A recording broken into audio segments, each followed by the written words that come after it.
தந்தி தொலைக்காட்சி நேயர்களுக்கு வணக்கம். நல்லதை சொல்வோம், நல்லதை செய்வோம், நல்லதே நடக்கும். ஒரு வாழ்க்கையில் நல்லது நடக்க வேண்டும் என்று சொன்னால் நல்லதை சொல்ல வேண்டும், நல்லதை செய்ய வேண்டும்.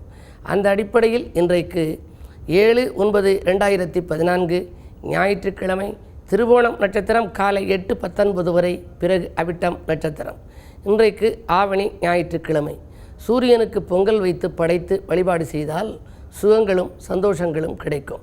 இன்றைக்கு நான் உங்களுக்கு சொல்ல இருக்கிற ஒரு நல்ல கருத்து, சாமுத்திரிகா லட்சண சாஸ்திரம் என்று ஒரு சாஸ்திரம் இருக்கிறது, மச்ச சாஸ்திரம் இருக்கிறது.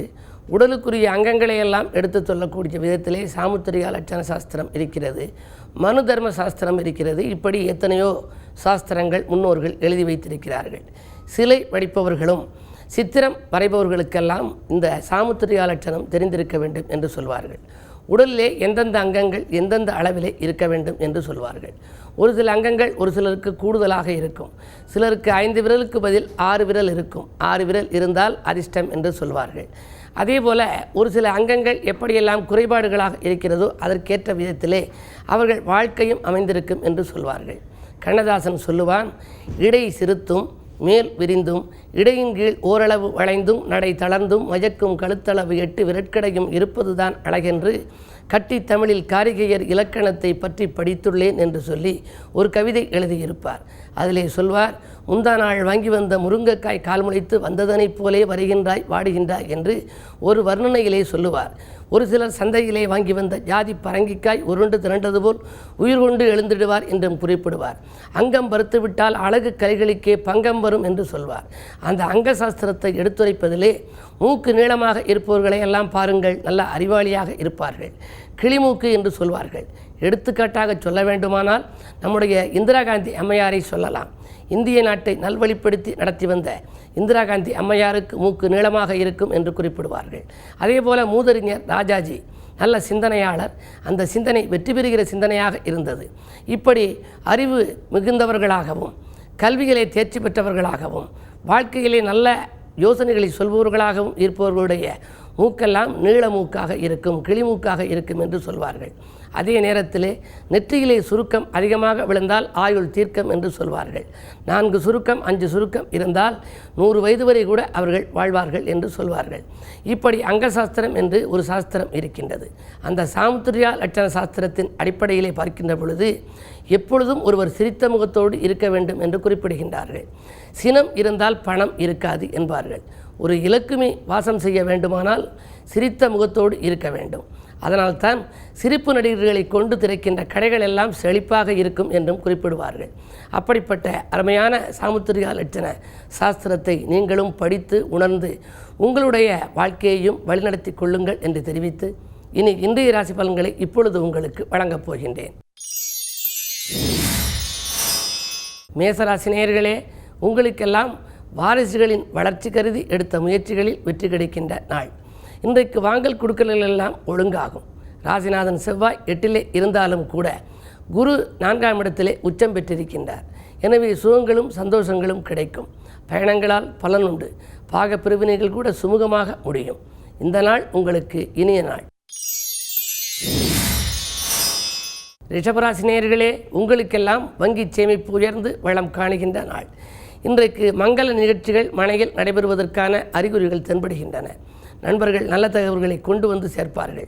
விலகிச் சென்ற சொந்தங்கள் விரும்பி வந்து சேரப்போகின்றன. செவ்வாயின் பார்வை உங்கள் ராசியில் பதிவதால் இன்றைக்கு கொஞ்சம் உணர்ச்சி வசப்படுவதை தவிர்ப்பதுதான் நல்லது. மாலை நேரத்தில் வரும் பயணத்தால் மகிழ்ச்சியும் உண்டு, வரவும் உண்டு. மிதுனராசி நேயர்களே, உங்களுக்கெல்லாம் சந்திராஷ்டமம். எதை செய்தாலும் கொஞ்சம் யோசித்தும் இறைவனை பூஜித்தும் செய்ய வேண்டிய நாள் இந்த நாள். இன்றைக்கு விரயங்கள் கூடுதலாகவே இருக்கும். அலைச்சலுக்கேற்ற ஆதாயம் கிடைக்குமா என்பது சந்தேகம்தான். அருகில் இருப்பவர்களை அனுசரித்துக் கொள்ளுங்கள். சண்டை சச்சரவுகளை விலக்குவதுதான் நல்லது. கடகராசி நேயர்களே, உங்களுக்கெல்லாம் தீட்டிய திட்டங்கள் திசை மாறி செல்லுகின்ற நாள். திடீரென திருப்பங்கள் ஏற்படும். ராசிநாதன் சந்திரன் சப்தமஸ்தானத்திலே சஞ்சரித்தாலும் கூட 2லே சூரியனும் சுக்கிரனும் இடம்பெற்றிருக்கிறார்கள். வரவு திருப்திகரமாக இருக்கும். ஆனால் வந்த மறுநிமிடமே செலவாகலாம். இந்த நாளை இனிய நாளாக மாற்றிக்கொள்ள வேண்டுமானால் வழிபாட்டில் நீங்கள் கவனம் செலுத்த வேண்டும். குறிப்பாக ராசியிலேயே குரு உச்சம் பெற்றிருக்கின்றார். எனவே குருவை வழிபட்டு குதூகலத்தை வரவழைத்துக் கொள்ளுங்கள். இன்றைக்கு கிழமை ஞாயிறு என்பதால் சூரியனையும் வழிபட்டு சுகங்களையும் சந்தோஷங்களையும் வரவழைத்துக் கொள்ளுங்கள். சிம்மராசி நேயர்களே, உங்களுக்கெல்லாம் இந்த நாள் ஒரு இனிய நாள். சூரிய பகவானுக்கு உகந்த நாள். சூரியன் உங்கள் ராசிநாதன். அவரோடு தொழில் அதிபதியாக இருக்கக்கூடிய சுக்கிரனும் இணைந்திருக்கிறார். எனவே தொழில் மாற்று சிந்தனைகள் மேலோங்கும். புதிய ஒப்பந்தங்கள் வந்து சேரும். நண்பர்கள் மற்றும் உறவினர்கள் அனைவரும் விலகிச் சென்றவர்கள் கூட விரும்பி வந்து சேருகின்ற நாளாக இந்த நாள் இருக்கின்றது. வரவு திருப்திகரமாக இருக்கும். கன்னிராசி நேயர்களே, உங்களுக்கெல்லாம் சேமிப்புகள் செலவாகும் நாள். தீட்டிய திட்டங்கள் திசை மாறி செல்லப் போகின்றன. நீங்கள் எதை செய்ய நினைத்தீர்களோ அதை செய்ய இயலுமா என்பது சந்தேகம்தான். நட்பு பகையாகலாம். எனவே யோசித்து செய்யுங்கள். அது மட்டுமல்ல, அருகில் இருப்பவர்களை அனுசரித்து சென்றால்தான் உங்களுக்கும் ஆதாயம் கூடுதலாக கிடைக்கும். துலாம் ராசி நேயர்களே, கொடுக்கல் வாங்கல்களில் கவனம் தேவைப்படுகின்ற நாள். இன்றைக்கு 2ஆம் இடத்திலே செவ்வாய். எனவே கொள்கை பிடிப்போடு நீங்கள் செயல்பட முடியுமா என்பது சந்தேகம்தான். வாக்குஸ்தானத்தில் செவ்வாய் இருந்தால் கோபம் கொந்தளித்து வரும். எனவே எதையும் ஒரு முறைக்கு பல முறை யோசித்து செய்யுங்கள். குணத்தோடு நடந்து கொள்ளுங்கள். உறவினர் உற்றார் அனைவரிடமும் நீங்கள் பக்குவமாக நடந்து கொண்டால் காரியங்களில் உங்களுக்கு வெற்றி கிடைக்கும். வரவு ஓரளவு திருப்திகரமாக இருக்கும்.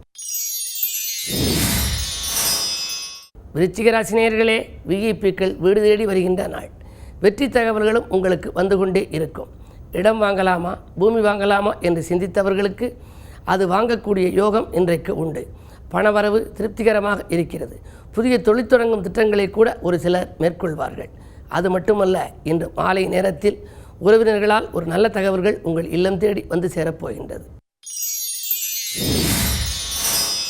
தனுசு ராசி நேயர்களே, கருத்து வேறுபாடுகள் அகல்கின்ற நாள். கடல் தாண்டி வரும் செய்தி அனுகூலமாக இருக்கும். 10ஆம் இடத்திலே ராகு. 10இல் ராகு இருந்தால் பலரையும் கட்டிமைப்பான் என்பார்கள். எனவே தொழில் சம்பந்தமாக நீங்கள் எடுத்த முயற்சிகளில் உங்களுக்கு வெற்றி உண்டு. மாற்று இனத்தவர்களின் ஒத்துழைப்போடு கூட்டு முயற்சிகளில் அனுகூலம் கிடைக்கும். மகர ராசி நேயர்களே, உங்களுக்கெல்லாம் ஜென்ம ராசியில் சந்திரன் உலா வருகின்ற நாள். இன்றைக்கு நீங்கள் சொல் யுத்தத்தை தவிர்க்க வேண்டிய நாளாகவே இருக்கின்றது. சுற்றத்தார்களை எல்லாம் பகைத்து கொள்ளாதீர்கள். குருவின் பார்வை இருப்பதால் மலைபோல் வந்த துயர் பனிபோல் விலகும் என்றாலும் கூட நீங்கள் நடந்து கொள்ளும் விதத்தில்தான் நல்லதும் கெட்டதும் இருக்கின்றது. எனவே எதையும் கொஞ்சம் யோசித்து செய்வதுதான் நல்லது. வழியில் செல்லும் பொழுது வாகனத்தில் கவனம் தேவை. கும்பராசி நேயர்களே, உங்களுக்கெல்லாம் கூட்டு முயற்சிகளில் மாற்றம் செய்கின்ற நாள். நேற்று வரை கூட்டாளியாக இருந்தவர்கள் இன்று பகையாக மாறலாம். எனவே நீங்கள் எடுத்த முயற்சிகளில் கொஞ்சம் கவனம் தேவை. அது மட்டுமல்ல, கொடுக்கல் வாங்கல்களில் ஒரு சில ஏமாற்றங்களையும் சந்திக்க நேரிடும். நீண்ட நாளாக நிறைவேறாத ஒரு காரியம் ஒன்று இன்று நிறைவேறுவது போல் தோன்றுமே தவிர நிறைவேறுமா என்பது சந்தேகம்தான். ஆலய வழிபாட்டில் ஆனந்தம் காட்டுங்கள். அருகில் இருப்பவர்களை அனுசரித்துக் கொள்ளுங்கள். மீனராசி நேயர்களே, எதிர்பார்த்த வகையில் ஏற்றம் அடைகின்ற நாள். எதை செய்ய நினைத்தீர்களோ அதை செய்து முடிப்பீர்கள். இல்லத்தில் சுபகாரிய பேச்சுக்கள் முடிவடைவதற்கான அறிகுறிகள் தென்படுகின்றன. குழந்தைகள் வழியில் எடுத்த முயற்சிகளிலும் உங்களுக்கு வெற்றி கிடைக்கும். குடியிருக்கும் வீட்டால் ஏற்பட்ட பிரச்சனையும் அகலும். இந்த நாளை இனிய நாளாக அமைத்துக்கொள்ள ஞாயிற்றுக்கிழமை என்பதால் சிவாலய வழிபாட்டை மேற்கொள்ளுங்கள். மேலும் விவரங்கள் அறிய தினத்தந்தி படியுங்கள்.